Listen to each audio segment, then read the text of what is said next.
How's it going? I wanted to share a resource I've been holding on to that I updated at the start of the year and put to print. It's a home buyer package, so here's an example copy. I bring this to all my new client meetings and give them one. It's 10 pages of lighter reading on the buying process, which thoroughly explains each step, as well as including information on various industry terms, what to expect at certain milestones, and various industry standards, examples being how you go by offering on a property in that process, deposits, as well as completion timing.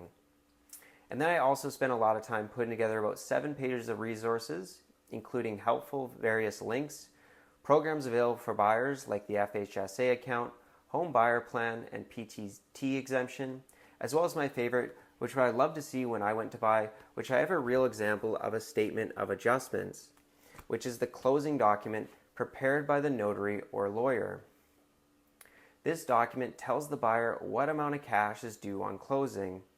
And then on top of this, I made a closing checklist, as well as home ownership cost calculator and a buying cost calculator to help potential buyers understand what costs are associated with buying a home outside of their down payment.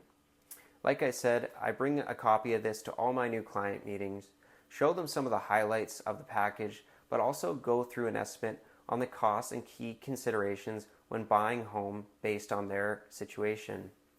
The thing I've realized when chatting with people about this guide is it's a great resource for not just first-time homebuyers, but any buyer or seller who hasn't transacted in some time.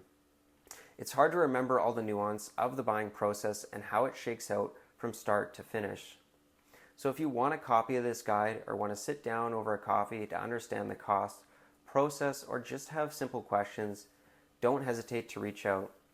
It's definitely a resource that I would have found beneficial when getting into the business, even as a realtor, so I'm more than happy to share it and help anyone out as we didn't learn this stuff in school.